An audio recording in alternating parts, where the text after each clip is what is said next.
to talk about the importance of the African-American history experience at the 21st century, Dr. EKSanford from Tennessee State University. And of course, Dr. Sanford, let me welcome you to the show this morning. And I know that you're no stranger to any members of our audience. You've been with us on a number of occasions. And I'm glad to have you here today to talk about the significance of the African-American history experience at the 21st century. And so let's start off by having you to give us some information about your background, your education, and some of the things that were important in terms of leading you to us this morning, and then we'll talk about other things. Okay, well, thank you very much, and it's always a pleasure to be here. Again, I'm EKSanford. I'm a professor of sociology at Tennessee State University, and I did my doctorate degree at Howard University in Washington, D.C., as well as a postdoc at Penn State University.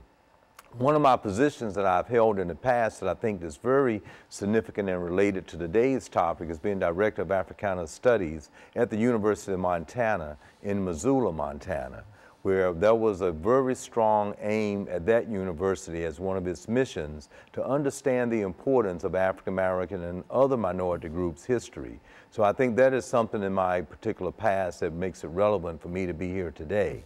But in addition to that, I would like to say, in reference to that, I have a specialization in looking at the African American experience, the history of it, understanding certain social issues and problems related to racism, minority group problems, health and wellness, and disparities that might lead to high crime rates within the American society in which we live.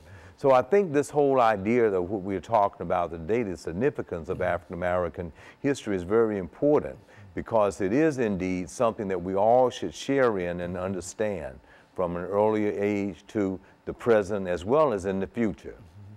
You know, as a matter of fact, this is the beginning of the African American history experience known as the African American History Month. And you might say a word or two in reference to the African American History Month, Dr. Sanford, and then we'll get into why African American history is important. But let's start off by having you to say something about why this month of February is important. Okay, and I would like to try to give significant credit to Dr. Carter G. Woodson. He was the one that really invented the importance of having African American history, and it was a day, having African American history today.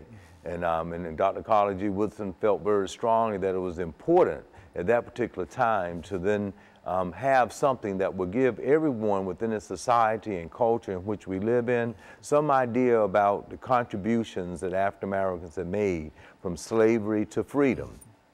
And then, of course, it turned into African American History Week, and that went on for the longest time, and now indeed is African American History Month.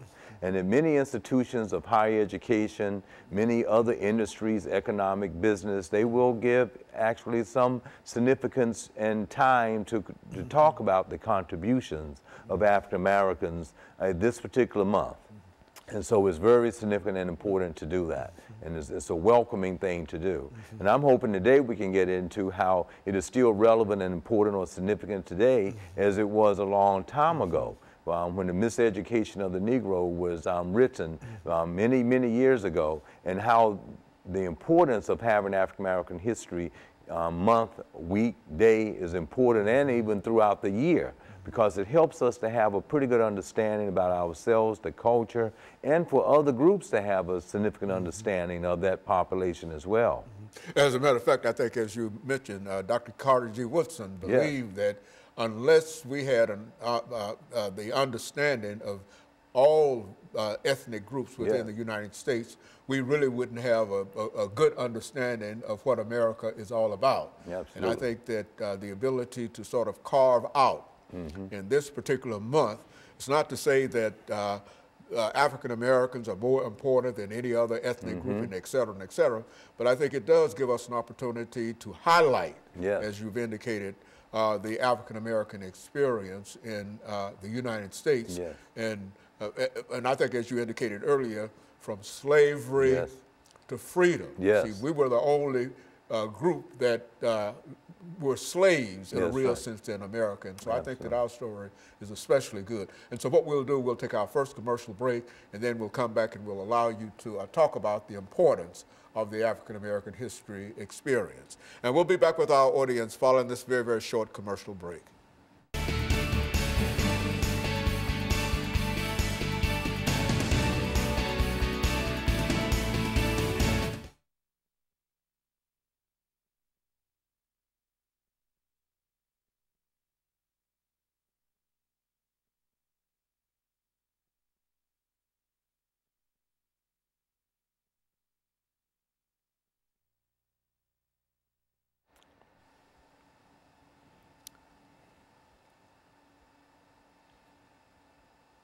I see they're building the African American history structure down in on Jefferson, on 8th and Jefferson. Yes.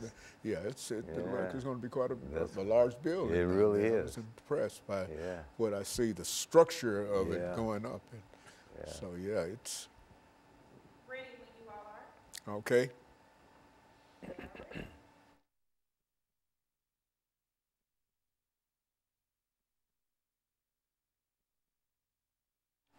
Thank you and welcome back to the second segment of the show for today. We're talking to Dr. E.K. Sanford, a professor at Tennessee State University, and he's giving us some information in reference to the significance of the African American history experience. Doctor, let's see if we can pick up and give you an opportunity over the next 8 minutes simply to talk about some of the things that in a real sense you teach daily at Tennessee State University, some of the sociological information that our audience might not be familiar with. Okay. Well, thanks so much again. And I say that in reference to African American History Month and the significance of it. We can be thinking about any social issue or concern that might be quite relevant within the society in which we live in, within the culture. And Dr. E.B. Taylor defined culture as that complex whole that entitled or encompass customs and traits and anything that could be passed down from one generation to the next generation to the present.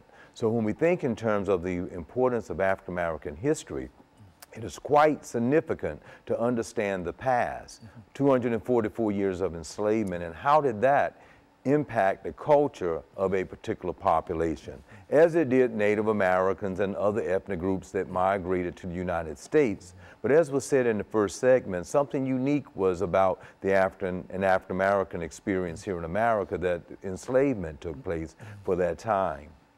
So if we understand it in the context of culture, one can see how something that's supposed to be passed down from one generation to the next generation was destroyed in any positive way. And that was strategically done in an effort to kind of control a group of people to enslave them. And there's much literature out there that one can bring up and discuss and look at that. And I think one of the significant reasons we have African American History Month or a day or a week, how it should be very much a part of the educational curriculum, so that people can have a focus or idea about that legacy of that culture that was passed down or not in a fair way passed down from one generation to the next generation, that could lead into certain thoughts about policies in the present. For instance, on many of our shows, we have talked about the significant amount of crime that exists in America. We have, for instance, 6.5% of African American males that make up the entire population, but 40.2% are actually in prison. Incarcerated. So when we look back at Dr. Charles C. McIntyre's classic book entitled Criminalizing a Race, she looked at it from slavery as coming out of slavery into Reconstruction and how people were re-entered into the prison system. And now we have the industrial prison complex where even today 40.2% of African American males are in prison, while they only make up about 6.5% of the entire American population. So we can see these disparities, but we have to systematically understand how they were connected to the past. That's why it is important to understand African American history and kind of connect it to what has happened or not happened fairly over a particular time period. So when we look at social structure, all of the institutions that make up the society, we can connect back early and see how there were a lot of dysfunctions for this segment of the population that was supposed to be passed down from one generation to the next generation, but it was all unfair. So when we look at disparities and statistics today, or social problems and issues that confront us with that particular ethnic group, you can see why, if we can understand how it's connected to what happened in the past to the very present. And that's not to say that a lot of positive things have not improved. With the advent of moving out of Plessy versus Ferguson in 1896, that was a law of the land to keep things segregated, separate but equal, that moved into 1954, given that we are talking about African American History Month, with Thurgood Marshall, that became a Supreme Court justice that helped fight that and to overturn the Plessy case because it was inherently biased and unconstitutional. And that helped people move forward in a very positive way. However, given the legacy, it also caused a lot of inequity within families who would not have had education, that could not have socialized the next generation in the same way that the dominant group could. So there was a infiltration from the 50s to the 60s as the civil rights movement took place, to the 70s with the Black Power movement, the Black Panther movement, to the 80s and with affirmative action, and now you have the millennials born in the 90s who might have this sense that they don't have any connection to what happened in the past to what's going on right now. And that is very relevant and important for groups of people to know the history, as well as the dominant group. And everyone who's improving, going into law, becoming a congressman or a senator, or even a president, to understand that interconnectedness, because it's in that connecting those dots of what happened to the past to the present that gives us some understanding of what's going on right now in the present. As a matter of fact, as you made those statements, I was thinking that that's essentially what Dr. Woodson was talking about, Carter G. Woodson was talking about. That is, unless we understand and we see the situation of Africans within the context of the American experience, then we really don't understand what America is all about. And I think that I like that statement, those statements there. Yes. And just go on and develop it as you so desire. Okay, and that's so true, but it's important not only for all ethnic groups, because when we talk about African American history, we're talking about a fairness within curriculum. And that was one of the things that I'd actually worked on as a movement in diversity in higher education.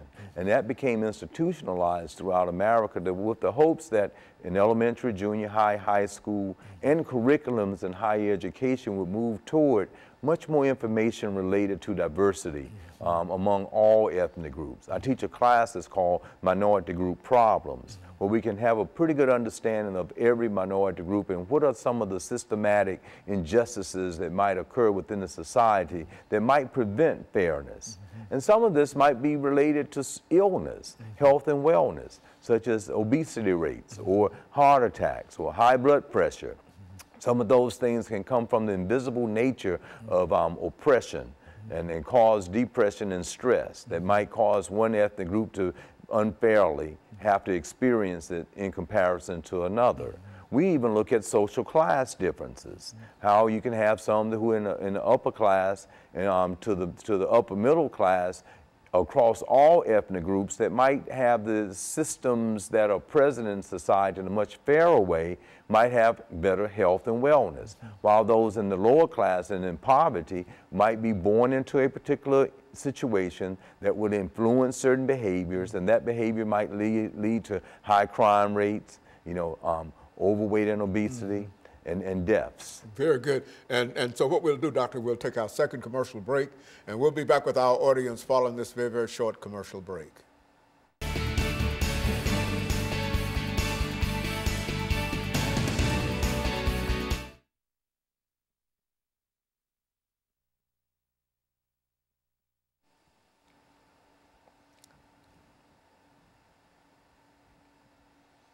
Now, what do you want to talk about this time? Okay, well, we'll try to bring it to some close. This is the last segment, right? So I talk about in general, play a little historical context, bring up, since it's African American History Month, the people that contribute to African American history. They kind of lead it into some solutions and what we have to do, that type of thing. Might be very closing. All right. Ready when you all are. We're ready.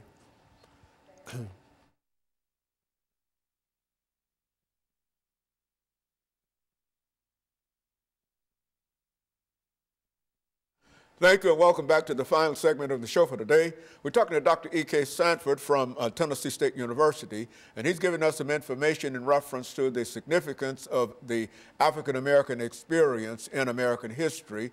And I think, Doctor, you've already given us a good overview in terms of the experience, some of the experiences of the African-American in American history. And I think that one of the things that you talked about has to do with the institution of slavery. Yes. And as long as we understand, get a better understanding, we can understand some of the issues that Africans have to face and how we have been able to, overcome a number of things. Let's pick up where you would like to do in this last segment. All right, and I would like to try to suggest that there's a reoccurring pattern, I feel, of those millennials that are born into the 90s up to the present and coming forth. The parents have to be vigilant and understand that they need to try to help this generation and those to follow of the importance of understanding the history and the backdrop, if you will, of not only all ethnic groups, but African Americans in particular.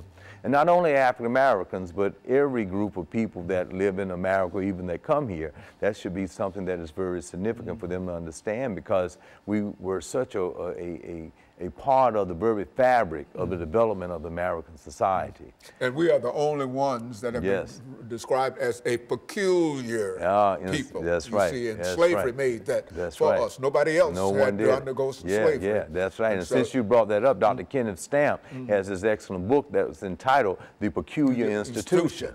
And in that piece, he talks about that whole idea of grabbing a group of people by the millions and bringing them and stripping them of their culture. And that's why I brought that definition of it up earlier, because when you take away the culture, you're taking away the very core of a group of people. But to control a group, that's what you would want to do. So this is still out there, and it's important for people to know it. Not only that group that millennials need to be refreshed on, but the dominant group needs to know it too. And only so you can have a decent conversation about the very fabric of it. Now, if we think in terms of Alex de Tocqueville, he had a classic piece that was entitled Democracy in America.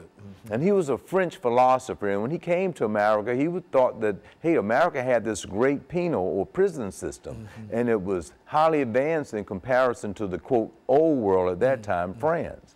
But as he came to this country and was driving down in his horse and buggy and looked out the window, he saw people of African descent that were enslaved, in shackles, and working. And when he saw that and thought about oh my gosh, they have been here for hundreds of years, and there is still there, he reached in that classic piece that we would never reach a true democracy because of how it was founded on slavery. So when we look at some of the repercussions based on his philosophy and theoretical framework, we can see a lot of the inequalities that still exist today. And that's why it's important to understand African American history within the context of American society, so everyone can have an inclusive way of understanding social problems and issues and try to find solutions to them. If not, then we will indeed continue the same process of racism, prejudice, and discrimination. One segment of the population feeling that they are dominant over another one.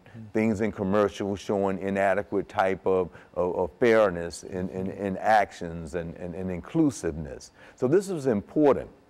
Coming out of the great W.B. Du Bois, when he said in the 19th century that the problem would be that of the color line. And we saw it in the 20th century. Now we're in the 21st century, and the color line is still a problem. Now when we link that to social class, we might find people might say, well, look, you had an African-American president, and there are people in Congress, and there are people that are doing well, even us, professors at an institution of higher education, but still I'm going back to the statistic that I started with. We make up about 6.5% of the population, about 40.2 are incarcerated. There's still a problem. when we see the reoccurring pattern of police brutality and shootings because of the subliminal nature of how they look at a suspect and think that they are something that needs to be shot and killed versus just taken in. These are things that we have to be able to understand the history and how did those thoughts and patterns subliminally get in our mindset about that. This is especially true when you start talking about young African Americans, you know, the young African American youth.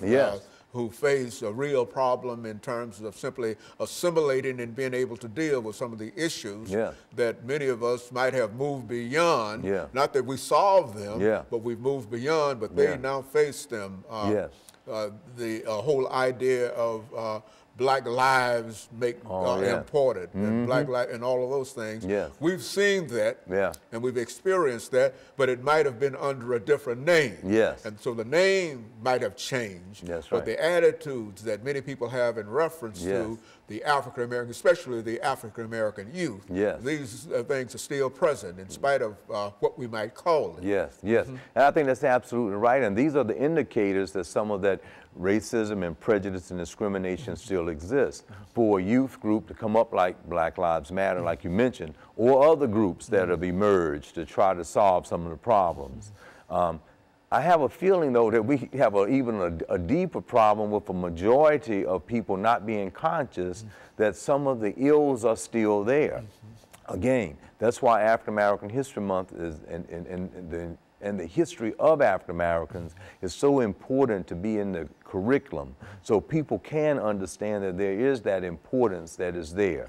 And this can be done in literature classes, for understanding African American literature in 1746 to 1865 of the slave narrative. Very important information is there in that context of that time. And then from 1865 to 1919, looking at the Reconstruction era. Let's talk about just literature that is present and out there. Then from 1919 to 1940 of the Harlem Renaissance period. Very important information to know about those that contributed to scholarship and to letters, meaning literature. Right now with fences out there that will fall into August Wilson and the great literary pieces that he wrote, and now it was on stage and now in film. So those are pieces that our younger people need to be familiar with, but understand that contributions were made even before slavery was over, of the slave narrative, that people wrote about their experiences so that we could read about it and understand what was going on during that time period. That led up to the whole civil rights movement of Reverend Dr. Martin Luther King, Thurgood Marshall, of course the great Dr. W.E.B. Du Bois that wrote The Souls of Black Folks in 1903. Can't leave out Adam Clayton Powell and that whole movement, Andrew Young. Even Charles H. Wesley, the great historian that wrote about the history of the African American experience. These are people that have contributed to the social change that we still are able to thrive, made changes for the betterment of others, but we have to know that history of them so that we can continue to move onward and upward. You know, Dr. Sanford, I think that the information that you're giving now is essentially the information that the two of us especially is familiar with. I mean, we know all about this, but so many of our young people. And I think that there's been a movement on the part of many people to think about perhaps avoiding or omitting this aspect of the African experience. As a matter of fact, when you talk about the institution of slavery, you've already indicated that we were there for more than 200 years. But in some of our textbooks, we don't even find that, that kind of experience. And I think the things that we're talking about today is important from the point of view of if people don't understand some of these things, then they really don't understand what America is all about. Do you? That's my point of view. That's it. That's it. And I'm thinking to develop solutions for problems that we have to do it with that theoretical framework of understanding the past. You know, some of the great social scientists have indicated that. great C. Wright Mills, and understanding the sociological imaginations, that we have to understand the past. We have to understand the biography, not only of the individual, but of the country, in order to see how things need to be corrected today. So yes, that's important, and we have to come up with a few recommendations, being inclusive with education, from in family development, from birth to age 2, from 2 to the 1st grade, through elementary, junior high, high school, if the curriculum was inclusive, if fair and support was given to an inclusive educational system so everybody could understand everyone else's culture and history. Very good. And of course, Dr. Stanford, let me thank you for bringing that excellent information by. And I think that the more you talk about some of these things, I think the more our audience is familiar with that. And so we'll be, let me encourage our audience to tune in again next week to another informative edition of Comments. Thank you and good morning.